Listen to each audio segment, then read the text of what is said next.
XREAL says these glasses can feel like a 500-inch screen in your pocket. I really wanted that to be true. But after a week of using them, I've got to be honest, I was not blown away. Not by the screen size, not by the immersion, and not even by the new features. Now, to be clear, if you're already deep into AR display glasses, there is a lot to like about these. I get why people enjoy these. But if you're checking them out because you keep hearing about how mind-blowing they are, especially in the current tech hype cycle, but haven't really tried out these types of glasses before, you might feel kind of underwhelmed.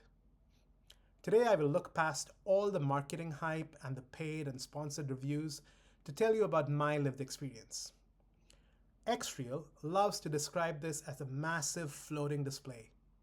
Technically, it's got 1200p resolution per eye, a bump up from earlier versions, and it's sharp and bright enough that text actually looks like text. But in my room, it didn't feel like cinema. It actually felt like a medium-sized monitor hovering in front of me, which is cool and all, but not some type of game changer for me. Pretty quickly, I stopped thinking about how big it was compared to using just my phone screen and started noticing how present it felt, like something I was being forced to use. By default, the screen moves with your head. While I see the potential benefits of that, it just didn't work for me. So I tried Anchor Mode that uses the new X1 chip to lock the screen in place. And it does exactly what it says. But even with that on, it wasn't like the overall experience suddenly became exponentially better for me.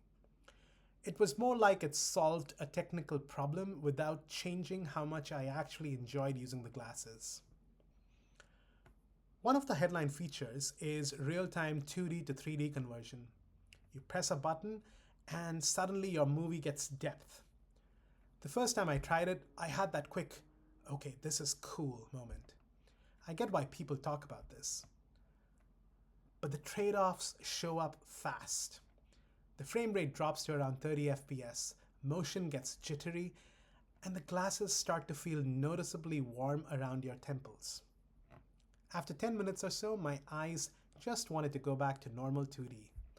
It's a fun trick, but it's a bonus feature, not a reason to buy the glasses. Where XREAL really does win is simplicity. No accounts, no setup, you just plug these into your phone or laptop and your screen just appears. They also have automatic electrochromic dimming to tint the lenses based on ambient light, which is great for travel. But even with all of that, you're still tethered. The cable comes out of the left arm and you never forget it's there. It is a smart compromise to keep the glasses light. There's no battery on your face. But it never stopped feeling like exactly that, a less than ideal compromise. The built-in speakers are better than you might expect. They're tuned by Bose, and for casual private viewing in a hotel or on a plane, they do their job.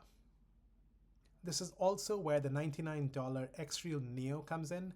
If you game on a Nintendo Switch, you actually need this hub to make it work. Once you have it set up, it does unlock a pretty good gaming experience despite the clunky setup with multiple peripheral pieces. This is probably the strongest use case for these glasses, since playing games on the Switch 2 with the XREAL One S glasses provides a solid experience with a fast frame rate and a vivid OLED display. At around 84 grams, the weight is manageable.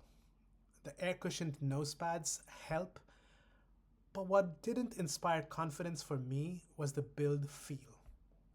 As an example, when you adjust the arms to dial in the viewing angles, there's a loud clicking noise, which, given, is a built-in mechanism, but every time I heard it, it felt weird and awkward.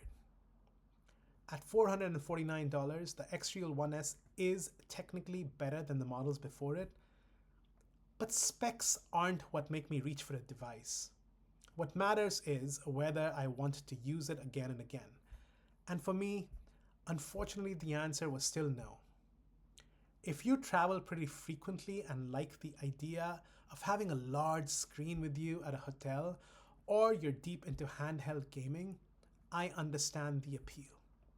For me, they mostly stayed in the case. These are not smart glasses, they're a TV you wear on your face. And most of the time, I'd rather just use my TV. If reviews like this are useful, where I skip the hype and talk about real life use cases, that's what this channel is about. Subscribe if you'd like to hear more about innovative tech.